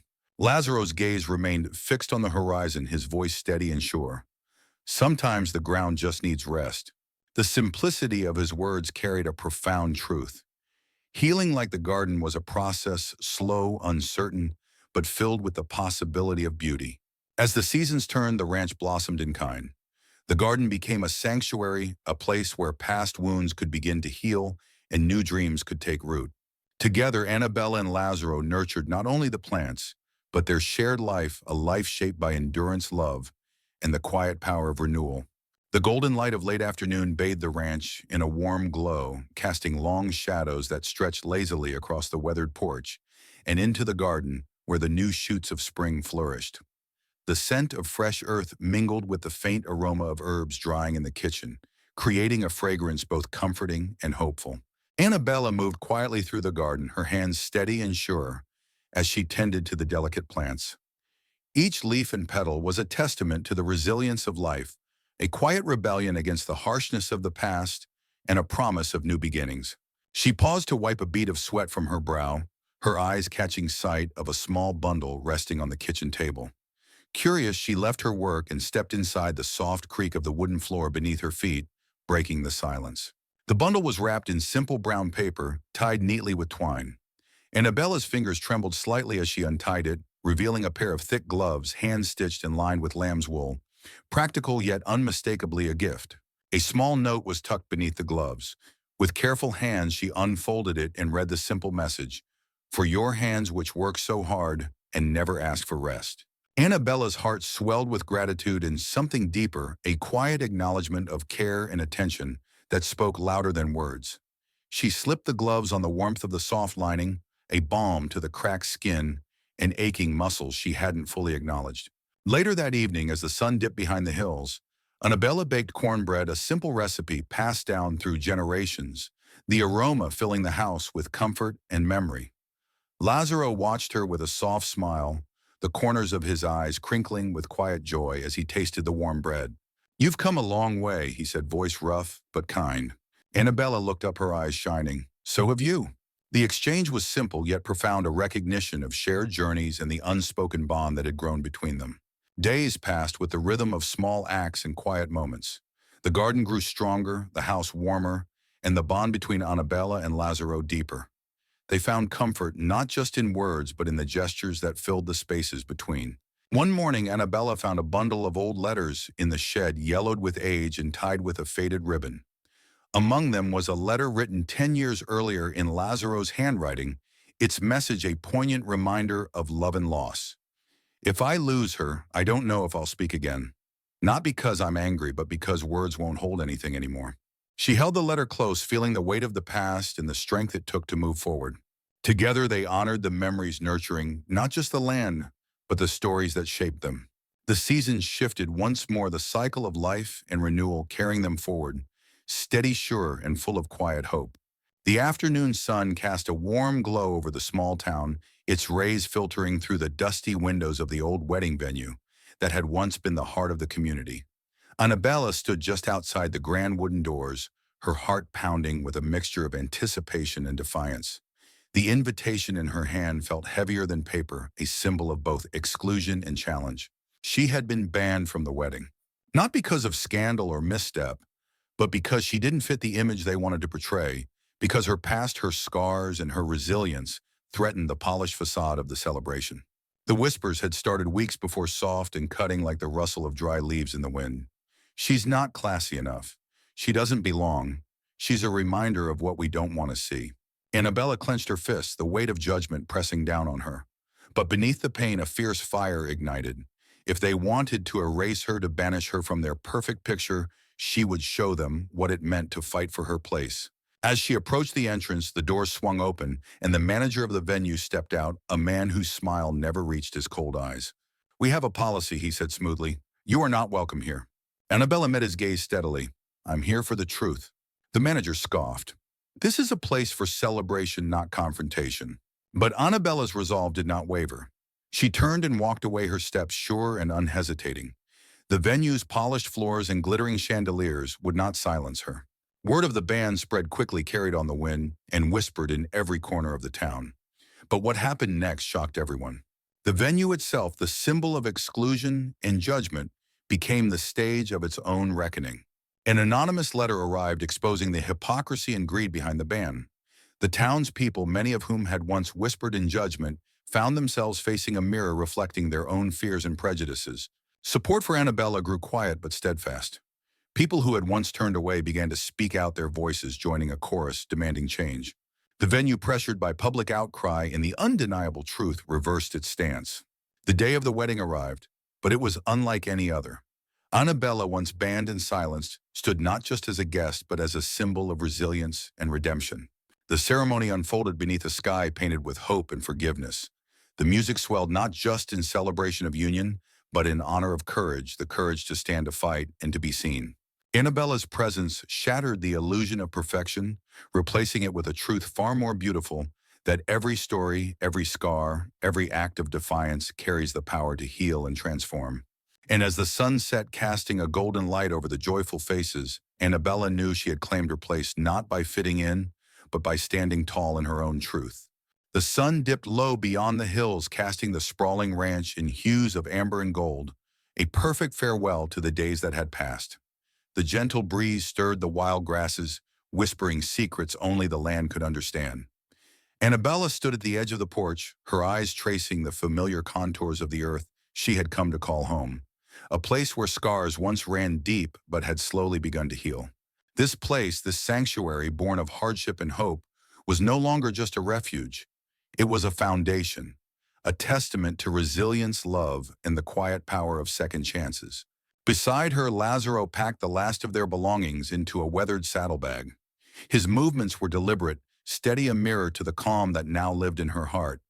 They had walked through storms together, weathered the harsh winds of doubt and fear, and found in each other a strength neither had thought possible. Annabella's thoughts drifted to the journey ahead. The road would be uncertain, winding through unfamiliar places and challenges yet unknown. But for the first time in years, she did not feel the crushing weight of isolation. She carried with her the love that had taken root in this land, the lessons etched into her spirit, and the quiet promise that no matter where she went, she would never walk alone.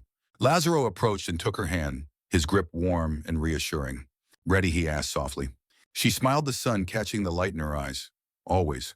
Their horses waited patiently, silhouetted against the fiery sky. As they mounted and rode away from the ranch, the familiar sights blurred behind them, the garden blooming with new life, the old wooden house standing tall against the setting sun, and the vast horizon stretching wide with possibility. The wind sang through the open plains, carrying their hopes and dreams forward, weaving their story into the endless tapestry of the land. Annabella glanced at Lazaro, feeling the strength of their bond in the steady rhythm of his horse's stride beside hers. This was more than a journey. It was a new beginning, a life forged not from escape, but from courage, redemption, and love. As the stars began to twinkle in the deepening twilight, Annabella whispered a silent prayer of gratitude. For the past that had shaped her, for the present that held her, and for the future she was ready to embrace. And beneath that vast, endless sky, two souls rode forward, not into the unknown, but into the promise of all that could be.